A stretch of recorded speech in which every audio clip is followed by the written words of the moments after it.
Praise the lord. मी अमृता सुरवसे. सुंदर अशा दिवसासाठी मी खरं देवाचे खूप आभार मानते. Thank you Jesus, thank you for this day. And now we are going to meditate psalm 89 verse 34. स्तोत्रसंहिता याचा 19वा अध्याय 34वे वचन आज आपण पाहणार आहे. मी आपला करार मोडणार नाही, माझ्या मुखातून जे निघाले ते मी बदलणार नाही. हालेलुया. खरंच खूप सुंदर असं प्रॉमिस देवाने आज आपल्याला दिलं आहे. देवाचं वचन आज तुम्हाला काय म्हणत आहे ते ऐका. माझ्या मुला, माझ्या मुली, मी माझा करार मोडणार नाही. मी जे प्रॉमिस तुला वचनाद्वारे दिला आहे ते मी मोडणार नाही. माझं प्रॉमिस तुझ्या लाईफमध्ये पूर्ण होणारच, ते फुलफिल होणारच. मी माझा करार कधीही मोडणार नाही.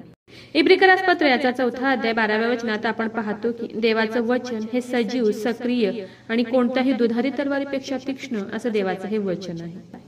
देवाचं वचन, बायबलमधील प्रत्येक प्रॉमिस, प्रत्येक वचन हे शब्द नसून ते शब्द म्हणजे दुधारी तलवार आहे. आणि आपल्या प्रत्येकाला देवाचं हे वचन ही दुधारी तलवार यूज करता आलीच पाहिजे. देवाने अब्राहामाशी करार केला होता, मी तुला बहुगुणित करील, आकाशातील ताऱ्या इतकी तुझी संतती होईल. आणि खरं देवाने तो करार मोडला नाही. देवाने तो करार पूर्ण केला. थोडासा उशीर झाला, पण देवाने केलेला करार पूर्ण झाला. आज देवाने आपल्याशी सुद्धा एक करार केला आहे. मत्ती शुभवर्तमान याचा 11वा अध्याय 28व्या वचनात आपण पाहतो की देवाचं वचन सांगतं, अहो कष्टी भाराक्रांत जन हो, तुम्ही सर्व माझ्याकडे या, म्हणजे मी तुम्हाला विसावा देईन. हालेलुया. खरंच खूप सुंदर असं प्रॉमिस, खूप सुंदर असं वचन देवाने आज आपल्याला दिलं आहे. देवाने आज तुमच्याशी एक करार केला आहे. अहो कष्टी भाराक्रांत जन हो, ओझ्याने दबलेले, त्रासाने, कष्टाने, आजाराने, दुःखाने दबलेले, तुम्ही सर्व माझ्याकडे या, मी तुम्हाला विसावा देईन, मी तुम्हाला शांती देईन, मी तुमचं ओझं वाहीन, मी तुमचं ओझं हलकं करेन. पण तुम्ही सर्व माझ्याकडे या, म्हणजे मी तुमचं ओझं हलकं करेन. आज तुम्ही तुमचं सर्व ओझं, तुमचा त्रास, तुमच्या अडचणी सर्व घेऊन देवापुढे जा आणि देवाला म्हणा की हे देवा, तुझं वचन सांगतं जे कष्टी भाराक्रांत आहेत ते सर्वजण माझ्याकडे या. होय देवा, आज मी माझा सर्व भार, माझं दुखणं, माझा आजार, माझ्या अडचणी, माझा त्रास सर्व घेऊन मी तुझ्याकडे आले आहे. माझं वजन तू वाहा प्रभू येशूप्पा, माझा भार हलका कर प्रभू येशूप्पा आणि मला विसावा दे. ते ओझं तुमच्या आजारांचं असेल, ते ओझं आज तुमच्या कर्जांचं असेल, ते ओझं आज तुमच्या अपयशांचं असेल, ते ओझं आज तुमच्या पापांचं असेल, देवाला न आवडणाऱ्या गोष्टींचं असेल, ते ओझं आज तुमच्या गरिबीचं असेल, जे कोणतंही आज तुमचं ओझं आहे, देव आज नक्कीच तुमचं ओझं वाहील आणि तुम्हाला विसावा देईल. आज तुम्ही खूप विश्वासाने देवाच्या वचनाची, दुधारी वचनाची तलवार हातात घ्या आणि तुमच्या परिस्थिती विरुद्ध देवाचं हे वचन डिक्लेअर करा आणि विश्वास ठेवा की नक्कीच आज तुमचं देव ओझं वाहील. देवाला म्हणा की तुझं वचन सांगतं, अहो कष्टी भाराक्रांत जन हो, तुम्ही माझ्याकडे या. हो देवा, मी आज माझं ओझं, माझा भार घेऊन तुझ्याकडे आले आहे. माझा भार तू हलका कर. आणि विश्वास ठेवा की देव नक्कीच आज तुम्हाला तुमच्या प्रार्थनेचं उत्तर देईल.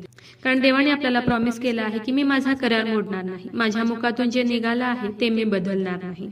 हालेलुया. खरंच खूप सुंदर असं प्रॉमिस देवाने आज आपल्याला दिलं आहे. आणि विश्वास ठेवा की देव त्याचा करार कधीही मोडणार नाही. वचनाद्वारे देवाने जे काही प्रॉमिस आज आपल्याला केलं आहे ते प्रॉमिस पूर्ण होणारच. तर चला देवाच्या वचनावर विश्वास ठेवूया, त्याच्या वचनाला क्लेम करूया. नक्कीच या वचनाद्वारे देव तुम्हाला खूप खूप आशीर्वादित करू. शाल वी प्रे. हालेलुया. स्तुतीस पात्र, स्तुतीस योग्य देवा, धन्यवाद देते. हात उंच करून तुझी स्तुती, तुझं गौरव करते ईश्वराच्या. तुझ्या नावाला मान, महिमा, गौरव आता आणि सदा सर्व काळ असू दे ईश्वराच्या. सुंदर अशा दिवसासाठी मी मनापासून तुझे आभार मानते ईश्वराच्या. सुंदर असं प्रॉमिस प्रभू येशूप्पा, तू आज आम्हाला दिले उपकार मानते प्रभू येशूप्पा. हो देव बाप्पा, तुझं वचन सांगतं प्रभू येशूप्पा की मी माझा करार कधीही मोडणार नाही. माझ्या मुखातून जे काही निघालं आहे ते कधीही बदलणार नाही. हो देव बाप्पा, खरंच खूप सुंदर प्रॉमिस देव बाप्पा, तू आज आम्हाला दिले उपकार मानते प्रभू येशूप्पा. हो ईश्वराच्या, जेवढ्याने तुझं आजचं हे वचन ऐकलंय प्रभू येशूप्पा, त्या प्रत्येकाला तू आज आशीर्वादित कर प्रभू येशूप्पा. तुझ्या वचनावर विश्वास ठेवण्यासाठी, तुझ्या वचनाला क्लेम करण्यासाठी प्रभू येशूप्पा तू त्यांना मदत कर, सहाय्य कर प्रभू येशूप्पा. आणि हो देव बाप्पा, जेवढं ओझं देव बाप्पा ते आज तुझ्या चरणाजवळ घेऊन आलेत प्रभू येशूप्पा, ज्या गोष्टींसाठी प्रभू येशूप्पा ते प्रार्थना करत आहेत प्रभू येशूप्पा, त्यांचं ओझं तू वाहा प्रभू येशूप्पा आणि त्यांना तू विसावा दे. हो देव बाप्पा, माझा विश्वास आहे ईश्वराच्या, तू माझी प्रार्थना ऐकलेली. हो देव बाप्पा, आग्रहाची विनंती करत आहे प्रभू येशूप्पा, जेवढ्या प्रेयर रिक्वेस्ट आलेत खूप विश्वास आणि तुझ्या हातात देते. प्रत्येकाची प्रत्येक गरज नासुरी येशू तुझ्या नावात तू आज पूर्ण कर. आग्रहाची विनंती करत आहे प्रभू येशूप्पा, जेवढे लोक त्रासात आहेत, संकटात आहेत, हॉस्पिटलमध्ये आहेत, आजारी आहेत, ऍडमिट आहेत प्रभू येशूप्पा, ज्यांचे रिपोर्ट्स येणार आहेत प्रभू येशूप्पा, ज्यांची सर्जरी झाली आहे प्रभू येशूप्पा, जे कोमात आहेत प्रभू येशूप्पा, त्या प्रत्येकासाठी विनंती करत आहे.